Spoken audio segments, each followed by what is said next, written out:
Welcome to the Swine Health Black Belt Podcast, the latest swine health research digested for you. My name's Dr. Clayton Johnson, and I'm your host for today's episode. Joining me is Dr. Jay Johnson with USDA-ARS. Welcome, Jay. Great to have you on the podcast. Great. It's great to be here.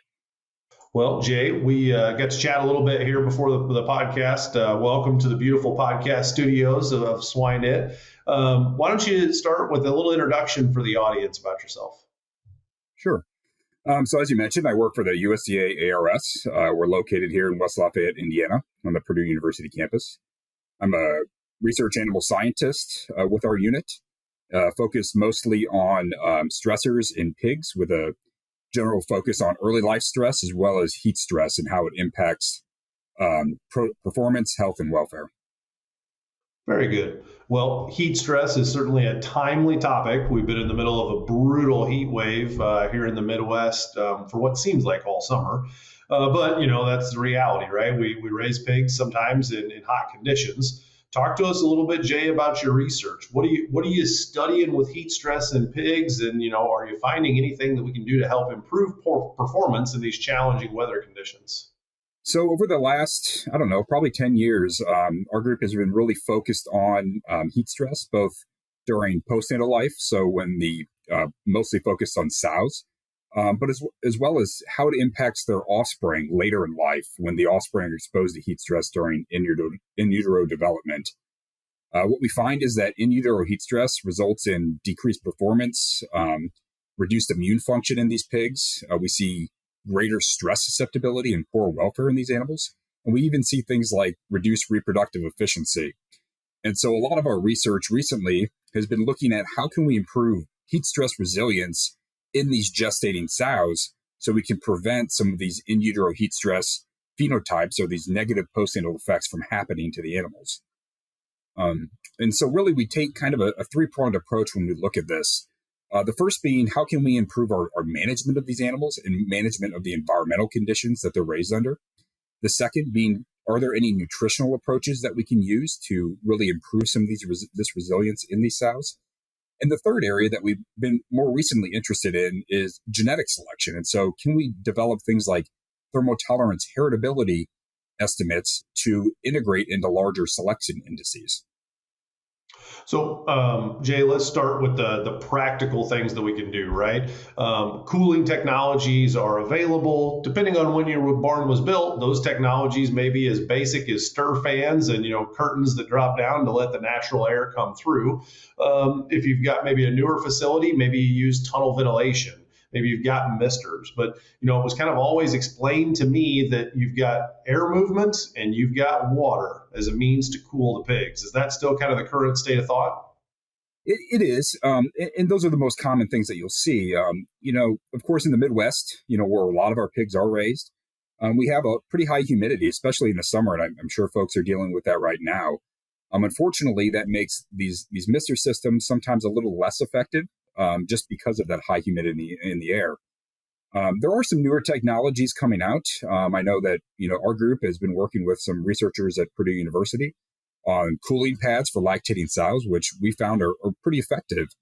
One of the things, though, that we think about, when we think about managing cooling systems is what are the appropriate temperatures to really start that cooling at? Some of our current information, at least from the scientific standpoint, is based on literature from almost 50 years ago. And we know that modern sows, with advanced genetics, are more productive. And this means that they're likely, and they are, more heat sensitive. And so our group's been really focused on trying to redefine some of those thermal thresholds, especially in our open and gestating sows. We find that our gestating sows, they become heat stressed at temperatures as low as 75 degrees Fahrenheit. And so we really need to think about when are we implementing these cooling strategies that we do have, whether it be fans or misters, or even more advanced technologies like these newer developed cooling pads. Let's talk about the genomic selection piece. I guess level set us on the current state. Are there any genetic programs you're aware of that have this thermal tolerance built into it today? Do they have a specific, way to track thermal tolerance within populations, or is this starting from scratch? So there are some out there, and a lot of them have really focused on the use of weather station data and using that against things like carcass characteristics or growth rate, or really basic things that we can characterize on a production level. Our group, though, has been really interested in direct indicators of heat stress tolerance in swine populations. We've recently conducted some studies in collaboration with some large commercial producers, where we have been actually looking at body temperature indices in thousands of sows that we've been able to phenotype and genotype. And we have found that body temperature is actually moderately to highly heritable in these sows. We've also found some interesting correlations with things like anatomical characteristics like ear size or hair density that are actually genetically correlated with body temperature response. And with some of this information in collaboration with our associates here at Purdue University, Dr. Luis Brito, as well as at NC State, Dr. Christian Malteca and Francesco Tiesi, we've been able to actually differentiate two different populations, animals that are considered more heat tolerant and those that are more heat sensitive. And so with this information, we're conducting some really intensive trials right now in the hopes of really developing these thermal tolerance heritability estimates so that we could implement these into a much larger selection index. And so if we have animals that we're raising under hotter conditions, we could actually implement this as a tool for our genetic selection.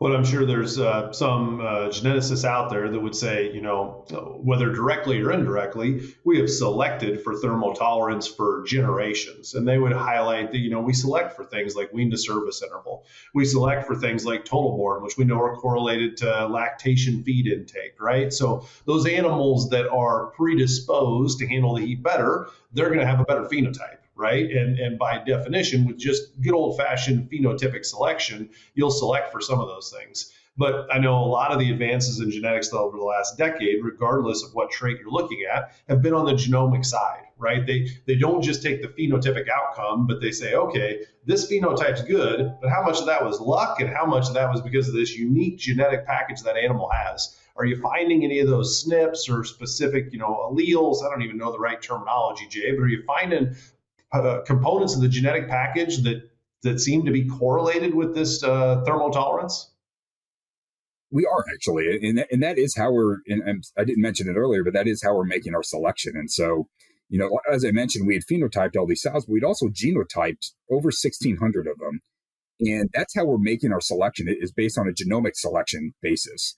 And so right now we're actually undergoing the process of doing some intensive phenotyping of these two groups of animals that, based on those genomic selection indices, we've indicated are tolerant or sensitive.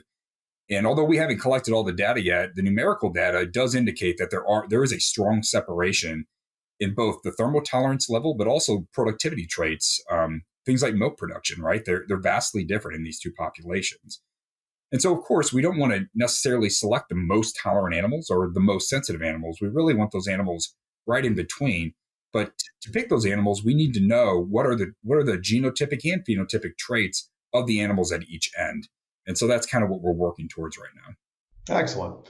You mentioned lactation, right? Step one, when you're talking about heat stress with sows, is keep them alive. Don't let that heat stress make for a sow mortality. The highest sow mortality levels we have at our farms, Jay, are in the summer, right? And they're not caused by disease. They're caused by environmental factors. So keep her alive. Step two, keep her and her piglets comfortable. You mentioned those cooling pads. I'm sure you guys are measuring lactation feed intake. Do you see a measurable impact in the lactation feed impact with the intake with those cooling pads? Yeah, and that's one of the goals of using those pads. So obviously we can put the sows on those pads, we can adjust the water flow rate, and we can improve thermoregulatory indicators. But really at the end of the day, we're trying to improve those things so we can improve feed intake and improve milk output and improve litter growth rate, right? And so we have done studies where we've improved feed intake, but we've also had studies where we didn't necessarily improve feed intake at all, but we were still able to improve indicators of milk output and litter growth. And so what we're seeing is that even at the same level of nutrition between our heat stressed animals and animals that are cooled, even if they're eating the same amount, the cooling pads are actually still resulting in better milk output and better litter growth rate. For example, in that study, we had about a 20% increase in weaning weight in those piglets, even though their mothers were eating the exact same amount as the heat stressed animals, right? And so when we consider that, that's actually a cost savings simply by cooling the animals, feeding at the same level, and we're getting better outputs on our litter growth. Absolutely, Jay. I don't know a single farmer in the world right now that wouldn't take performance improvements without adding more feed. The feed's plenty expensive right now, so that's even better if we can kind of have our cake and eat it too. Jay, I want to thank you for coming on the show. Very interesting and very timely information that you shared with our audience. And to everybody in the audience, thank you for listening to the Swine Health Black Belt podcast. If you haven't checked out our website, please go visit us at swinehealthblackbelt.com. And don't forget to subscribe to the podcast so that you don't miss out on any of our weekly episodes that get published. For Dr. Jay Johnson with USDA-ARS, my name's Dr. Clayton Johnson. This has been the Swine Health Black Belt podcast. Thanks for joining us, and we look forward to seeing you again next week. Hey, everyone.